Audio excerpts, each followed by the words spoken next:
গেলে 2 বছরের কারাদণ্ড এবং আর্থিক জরিমানা। জুম্মার নামাজ না পড়লেই জেল।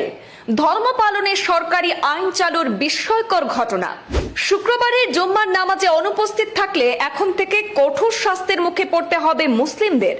সরকারের নতুন আইন অনুযায়ী মুসলিম পুরুষদের বিরুদ্ধে 2 বছর পর্যন্ত সাজা এবং 62,000 টাকা পর্যন্ত আর্থিক জরিমানার বিধান রাখা হয়েছে। ধর্ম পালনে মালয়েশিয়ার তেরেঙ্গানু রাজ্যে এমন আইন চালু হওয়ায় বিস্মিত বিশ্ব। অকারণে জুম্মার নামাজ ছেড়ে দিলে মুসলিম পুরুষদের জন্য সর্বোচ্চ 2 বছরের কারাদণ্ড বা আর্থিক জরিমানার ঘোষণা দিয়েছে মালয়েশিয়ার তেরেঙ্গানু রাজ্য সরকার।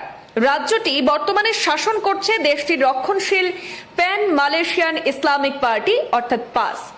গত সোমবার রাজ্য কর্তৃপক্ষ জানিয়েছে শরিয়া ফৌজদারি অপরাধ তাকজির আইন অনুযায়ী নিয়ম ভঙ্গকারীদের সর্বোচ্চ 3,000 রিঙ্গিত অর্থাৎ ভারতীয় টাকায় প্রায় 62,000 টাকা আর্থিক জরিমানা কিংবা সর্বোচ্চ 2 বছরের কারাদণ্ড অথবা উভয় শাস্তি দেওয়া হতে পারে।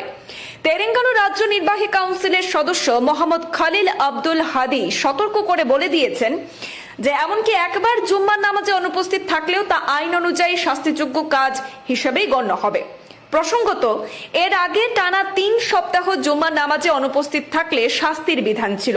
তিনি আরো বলেন, একটি বিষয় মনে করিয়ে দেওয়া খুবই গুরুত্বপূর্ণ যে জুম্মার নামাজ শুধু ধর্মীয় প্রতীক নয় বরং মুসলমানদের আনুগত্যের প্রকাশ। তাই শাস্তি দেওয়া হবে একেবারে শেষ উপায় হিসাবে, যখন কেউ বারবার এই বিষয়টি উপেক্ষা করবে। ধর্মীয় অনুশাসনকে গুরুত্ব দিতে এবার আইনকে আরো কঠোর করা হয়েছে। সেখানকার রাজ্য সরকার জানিয়েছে মানুষকে এই বাধ্যবাধকতার কথা মনে করিয়ে দিতে মসজিদগুলোতে ব্যানার টানানো হবে। সেই সঙ্গে অনুপস্থিতদের বিষয়ে ব্যবস্থা নেওয়া হবে জনগণের অভিযোগ অথবা টহল দলের মাধ্যমে। এটি রাজ্যের ক্ষমতাসীন পাস দলের বৃহত্তর উদ্যোগের অংশ, যারা মালয়েশিয়ায় শরিয়া আইনের আরো কঠোর প্রয়োগ চায়। দলটি বর্তমানে দেশের পার্লামেন্টের সবচেয়ে বড় রাজনৈতিক দল এবং 13টি রাজ্যের মধ্যে 4টিতে তাদের শাসন রয়েছে। অতীতে দলটি শরিয়া ভিত্তিক কঠোর আইন প্রবর্তনের চেষ্টা করেছিল, যেখানে গুরুতর অপরাধের জন্য কঠিন শাস্তির প্রস্তাব রাখা হয়েছিল। উল্লেখ্য, মালয়েশিয়ায় দ্বৈত আইনি কাঠামো কার্যকর রয়েছে। মুসলিমদের ব্যক্তিগত এবং পারিবারিক বিষয়ে প্রযোজ্য শরিয়া আইন, পাশাপাশি সবার জন্য সিভিল আইনও বিদ্যমান।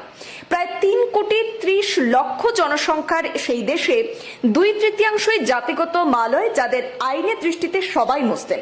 বাকি অংশে রয়েছেন চীনা এবং ভারতীয় সংখ্যালঘু সম্প্রদায়।